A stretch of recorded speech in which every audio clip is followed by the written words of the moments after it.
சுக்கிர பகவானை ராசி அதிபதியாக கொண்ட ரிஷபராசி அன்பு சொந்தங்களுக்கு வணக்கங்க. ரிஷபராசினாவே இவங்க இருக்கக்கூடிய இடத்துல எல்லாருமே இவங்களுக்கு சாதகமாக தான் இருப்பாங்க.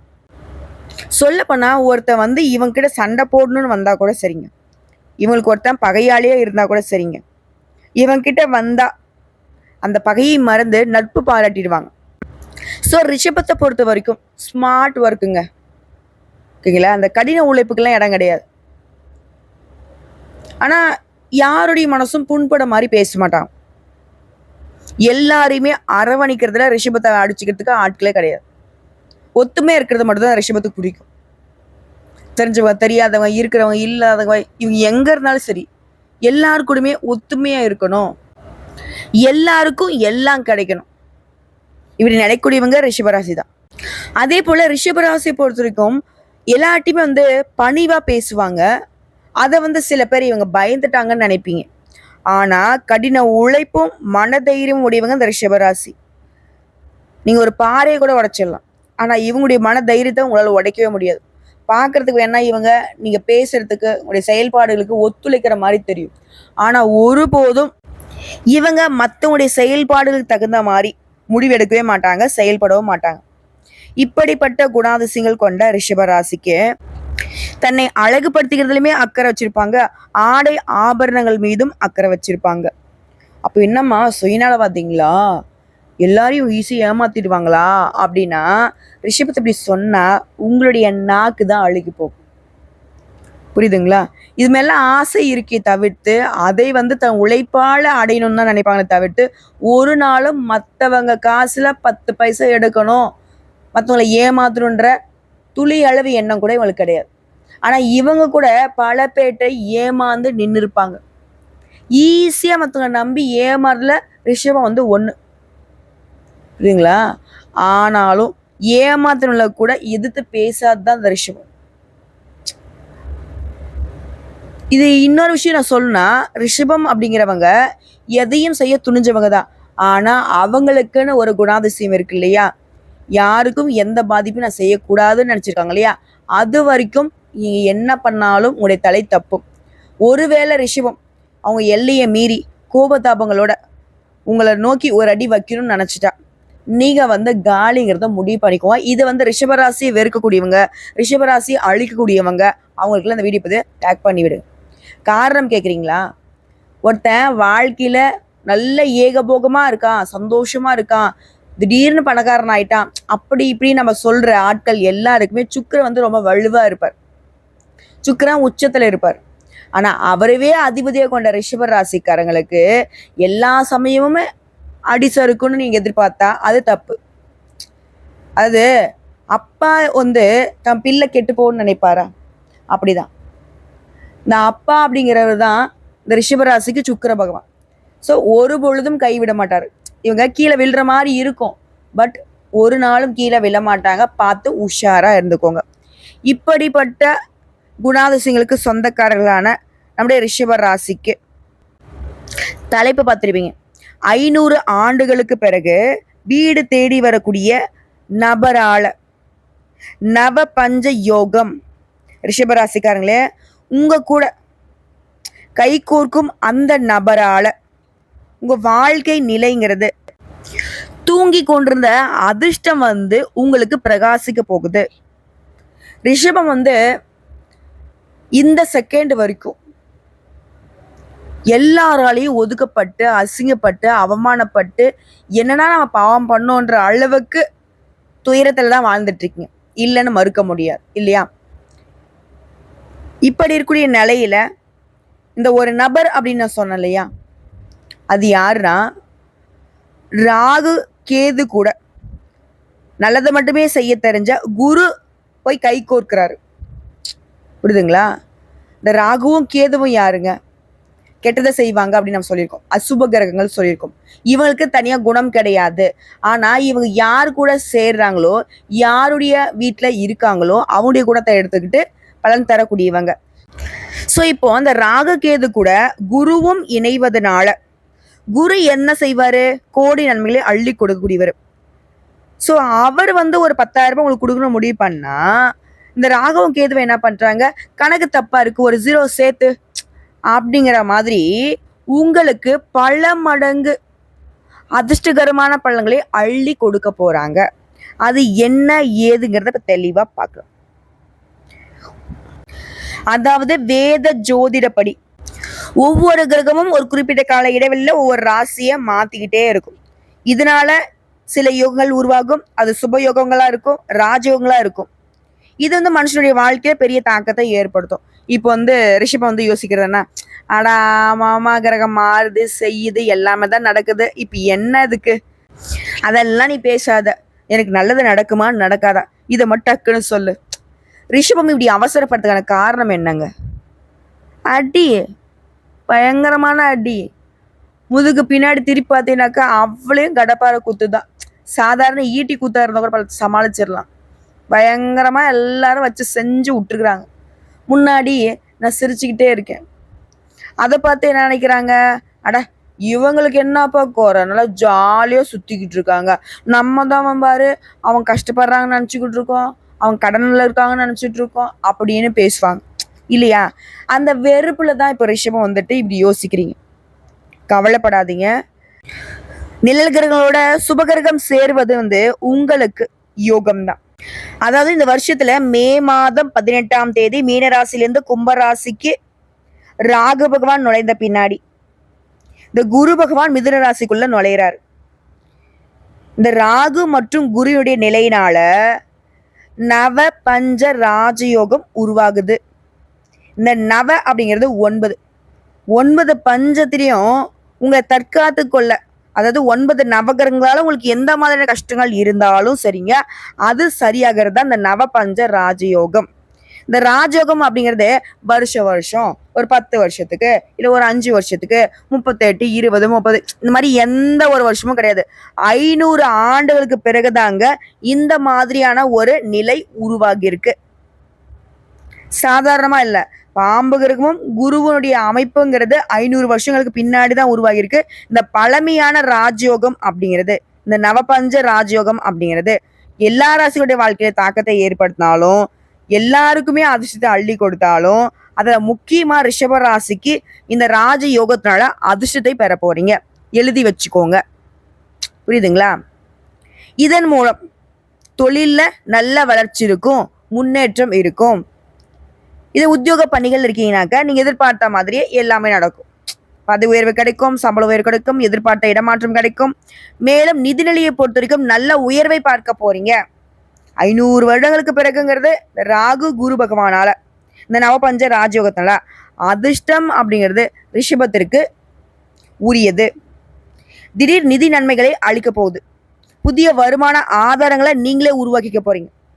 அதே மாதிரி வேலை பார்க்குறவங்க என்ன வேலை வேணா செய்யுங்க, எந்த துறைகளில் வேணா இருங்க, கூலி வேலை செய்தால் கூட சரிங்க, உங்களுக்கு உயர்வு உண்டு. அப்போ தனியார் துறையோ அரசாங்கத்துறையோ ஆண்களோ பெண்களோ 6 வயதோ 60 வயதோ யாராக இருந்தாலும் சரி, என்ன வேலை செய்தாலும் சரி, ஒரு படி முன்னேற்றம் உண்டு. இல்லை பல மடங்கு முன்னேற்றம் கூட இந்த ராகுவும் கேதுவும் கொடுத்துருவாங்க. என்ன சொன்னேன் இல்லைங்களா? 10,000 ரூபாய் குரு கொடுத்தா அது கூட ஒரு 0 சேர்த்து கொடுத்துருவாங்க. அப்போ ஒட்டு மொத்தமா நம்மளுடைய நிலை எப்படி இருக்குங்க? 1000 ரூபாய் வச்சிருந்தவங்களுக்கு லட்சங்கள் மாறுது. பல மடங்கு இல்லையா? அதாவது ஒரு விஷயத்தை நீங்க தெளிவா புரிஞ்சுக்க வேண்டியது என்ன தெரியுங்களா? இந்த நவபஞ்ச ராஜயோகம் அப்படிங்கிறது உங்களுக்கு வந்து அதிர்ஷ்ட கதவை வந்து திறந்து வைக்க போகுது. அதே மாதிரி குடும்ப உறுப்பினர்களிடையே உறவுங்கிறது நல்ல வலுவா இருக்கும். ரிஷபத்துக்கு அப்படி ஒரு நிலை இருக்கா? இது வரைக்கும் வீட்டுல இருக்கிறவங்க தாங்க உங்களுக்கு முதல் எதிரியா இருந்திருப்பாங்க. என்னடா இது, நம்ம கூட பிறந்தவங்க அப்படி பேசுறாங்க, நம்ம பெத்தவங்க தான் அப்படி பேசுறாங்கன்ற அளவுக்கு எல்லாரும் ஆளுக்கு ஒரு குற்றச்சாட்டு உங்க மேல வச்சு உங்களை வந்து ஒரு மாதிரி வெறுப்பேத்தி வச்சிருப்பாங்க. ஆனா இப்போ அந்த உறவு வலுவா இருக்குது, வீட்டினுடைய சூழ்நிலை உங்களுக்கு மகிழ்ச்சியை கொடுக்க போகுது, நிதி நிலைமை சிறப்பா இருக்க போகுது. சிலருக்கு வந்து புதிய சொத்துக்கள் மற்றும் வாகனங்கள் வாங்கக்கூடிய வாய்ப்புகள் கிடைச்சிருக்கு. அதே மாதிரி வியாபாரிகளுக்கு திடீர் லாபம் கிடைக்கும். அரசு தொடர்பான வேலைகள்ல இருக்கவங்களுக்கு வெற்றி கிடைக்கும். சமுதாயத்துல கௌரவம் அதிகமாகுது. குறிப்பா அந்த அதிர்ஷ்டம்ங்கிறது வாழ்க்கையில பிரகாசிக்கிறதுனால ரிஷபராசி சேர்ந்த மாணவ மாணவிகளுக்கு இல்ல வந்து கல்வி தொடர்பான பணிகள்ல இருக்கிறவங்களுக்கு நல்ல முன்னேற்றம் இருக்கும். மாணவர்களாக்கினாக்க தேர்வுகள்ல நல்ல மதிப்பெண்களை பெற்று வெற்றி பெற போறீங்க. புரியுதுங்களா? நீங்க வந்து இந்த காலகட்டத்துல விஐபிகளாக வளம் வர போறீங்க. ரொம்ப பிரபலம் ஆயிருவீங்க.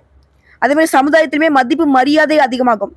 இப்படி பணம் எங்கேயாவது சிக்கியிருந்தா சிக்கிய பணம் கைக்கு வர்றதுக்கான யோகம் இருக்கு.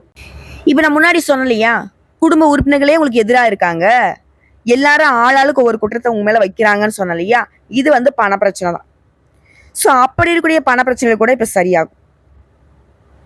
அதே மாதிரி ஆன்மீகத்துல நாட்டம் அதிகமாகும். மனசுக்கு அமைதியும் மகிழ்ச்சியும் கிடைக்கும். ஒரு மனுஷனுக்கு என்னங்க வேணும்? இப்ப சொன்ன அந்த மன மகிழ்ச்சியும் மன அமைதியும் இருந்துட்டாவே அவன் தாங்க தெய்வம். சே, அவனா நான் கடவுள் மாதிரி வாழ்றான்ப்பா அப்படின்வாங்க இல்லையா, அப்படி. குறிப்பா இந்த நவபஞ்ச ராஜயோகத்தினால ரிஷபராசிகள் நல்லா தெளிவா தெரிஞ்சுக்கோங்க. வாழ்க்கை எந்த அளவுக்கு உங்களை பயன்படுத்துச்சோ, அடிச்சுச்சோ, துரத்துச்சோ, அசிங்கப்படுத்துச்சோ, அவமானப்படுத்துச்சோ, அந்த வாழ்க்கை இப்ப செழிப்பா இருக்க போகுது. மேலும் மேலும் சொன்னாக்கா வேலையிலயும் சரி, வணிகத்திலயும் சரி, என்ன வேலை செய்தாலும் சரி, எந்த துறைகள்ல இருந்தாலும் சரி, ஆனா கூலி வேலை செய்யுங்க, குப்பை பொறுக்குங்க, நல்ல முன்னேற்றம் ஏற்படும். திணையிலப்படுத்துறதுக்கு திடீர்னு வச்ச வாழ்க்கைன்னு சொல்லுவாங்க இல்லையா, அந்த மாதிரி நடக்கும். இன்னும் ரிஷபராசியை இந்த யோகத்தினால அடையாளப்படுத்தணும்னா, கூரையை பிச்சுக்கிட்டு கொட்டுது, தொட்டதெல்லாம் பொண்ணா மாறுது, இப்படி எல்லாத்தையுமே சொல்லி முடிக்கலாம். வேலையில் இருக்கீங்களா, பதவி உயர்வு கிடைக்கும். சொந்த தொழில் செய்கிறீங்களா, நல்ல முன்னேற்றம் இருக்கும், லாபம் கிடைக்கும். வேலை தர்றீங்களா, நல்ல வேலை கிடைக்கும். இல்லைம்மா, நான் ஒரு கீழே வேலை பார்த்துட்டு இருக்கேன், புதுசு தொழில் தொடங்க ரொம்ப நாளாக நினச்சிட்டு இருக்கேன், தாராளமாக செய்யுங்க, உங்களுடைய எண்ணங்கள் பலித்தமாகும். பழிக்கிறது மட்டும் இல்லை, நல்ல லாபம் கிடைக்கும். சாதகமான காலம் இது. இல்லைம்மா, நான் ஆல்ரெடி ஒரு தொழில் தான் பண்ணிக்கிட்டு இருக்கேன், இந்த ஆன்லைன் வர்த்தகம் பண்ணிட்டு இருக்கேன், பங்குச்சந்தையில் பணம் போட்டுட்டு இருக்கேன், பழைய முதலீடுகள் இருந்து கூட இப்போ நல்ல லாபம் கிடைக்கும். இப்போ ஏதாவது முதலீடு பண்ணுமா, சந்தை நிலவரத்தை அறிந்து முதலீடு பண்ணுங்க, நேரம் காலம் உங்களுக்கு சாதகமாக இருக்கு. அதே மாதிரி வேலை தொடர்பா குறுகிய தூர பயணம், நீண்ட தூர பயணங்களை மேற்கொள்ள வாய்ப்பு இருக்கு. இந்த பயணங்களும் உங்களுக்கு நல்ல நிதி ஆதாயங்களை கொடுக்கும். அதாவது ரிஷபம் ஒரு இடத்துல போய் காலை வைக்குது அப்படின்னாவே நீங்க நினைக்கிறத நடக்கும். புரியுதுங்களா? ஏன்னா இந்த கிரக மாற்றம்ங்கிறது தான் உங்களுக்கு நேர்மறையான மாற்றங்களை மட்டுமே கொடுக்குது. இது நாள் வரைக்கும் நமக்கெல்லாம் நல்லது நடக்குமாடா, ரிஷபராசி ஆண்களும் சரி பெண்களும் சரி, இனி எல்லாமே நல்லதான் நடக்குங்க, கவலையே வேணாம். புரியுதுங்களா?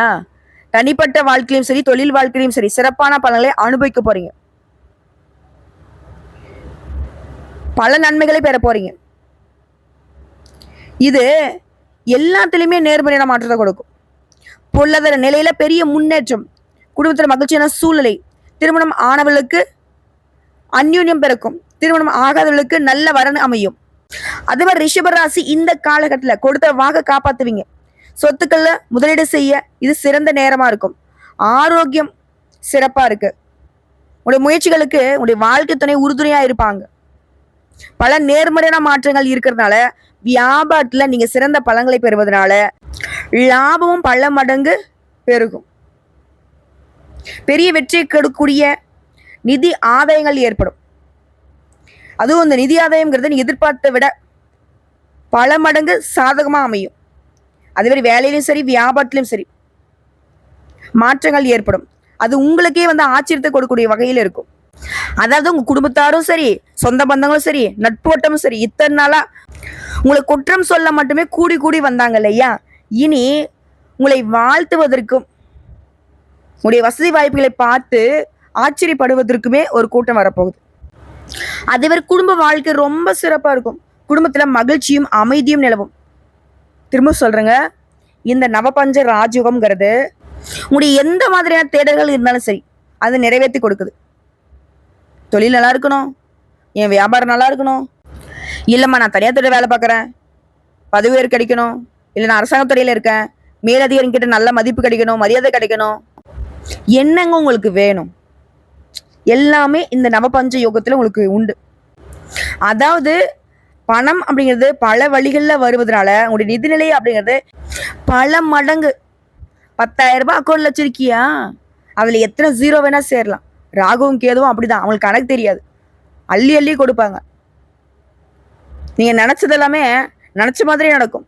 காரியங்களை வெற்றிகரமாக செஞ்சு முடிச்சுக்க போறீங்க. எதிர்பாராத அதிர்ஷ்டத்தால திடீர் லாபத்தை அடைய போறீங்க. இது அலுவலக சூழ்நிலை அப்படிங்கிறது உங்களுக்கு சாதகமாக இருக்கும். உங்களுக்கு நட்பெயர் கிடைக்கும், அதிகாரம் அதிகமாகும். மிகவும் சிறப்பான காலகட்டம். என்னெல்லாம் நினைக்கிறீங்களோ அது எல்லாத்தையுமே அடைய போறீங்க. திருமணம் ஆகாதவங்களுக்குலாம் இந்த காலகட்டத்தில் திருமணம் கைகூடி வரும். இல்லைம்மா காதல் பண்ணிட்டு இருக்கேன், காதல் உறவு கல்யாணத்துக்கு தீர்மானம் ஆகும்.